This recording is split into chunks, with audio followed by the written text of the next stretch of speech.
నమస్తే మిత్రులారా, నేను మీ శ్రీనివాస్ చౌహాన్ అడ్వకేట్. మిత్రులారా, ఏదైనా ఒక క్రిమినల్ కేసులో కంప్లైంట్ ఇచ్చిన వ్యక్తి కనుక మరణిస్తే ఆ కేసు రద్దయిపోతుందా, ఆ కేసు కొట్టివేయబడుతుందా? సో మిత్రులారా, ఏదైనా ఒక క్రిమినల్ కేసులో ఎవరైనా ఒక వ్యక్తి పోలీస్ స్టేషన్కి వెళ్ళి నాకు ఈ రకమైనటువంటి అన్యాయం జరిగింది, పలానా వ్యక్తులు కొట్టారు, పలానా వ్యక్తులు నన్ను వేధించారు అని చెప్పి కంప్లైంట్ ఇస్తారో వాళ్ళని లా పరిభాషలో డిఫాక్టో కంప్లైనెంట్ అని పిలుస్తుంటారు. ఎవరి మీద అయితే వీళ్ళు కంప్లైంట్ ఇచ్చారో ఆ వ్యక్తి మీద ఎఫ్ఐఆర్ నమోదైన తర్వాత ఆ ఎఫ్ఐఆర్ కాపీని అలాగే చార్జ్ షీట్ని పోలీసులు కోర్టుకు సమర్పించిన తర్వాత న్యాయస్థానము ఆ కేసును విచారణ చేస్తుంది.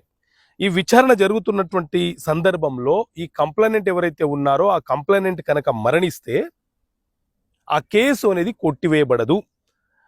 కంప్లైనెంట్ మరణిస్తే ఆ కంప్లైనెంట్ని గివెన్ అప్ చేస్తారు. ఎందుకంటే కంప్లైనెంట్ ఒక సాక్షి, ఆ సాక్షిని గివెన్ అప్ వదిలివేసి మిగతా సాక్షులు ఎవరైతే ఉన్నారో వాళ్ళను విచారణ చేసి ఎవరి మీద అయితే ఎఫ్ఐఆర్ నమోదైందో ఆ వ్యక్తులు నిజంగా ఈ నేరం చేశారా లేదా అని న్యాయస్థానం నిర్ధారణ చేసిన తర్వాత ఒకవేళ వీళ్ళు నేరం చేసినట్లు రుజువు అయితే వాళ్లకు శిక్ష విధిస్తారు, లేకపోతే కేసుని అక్విటల్ కొట్టివేయడం అనేది జరుగుతుంది.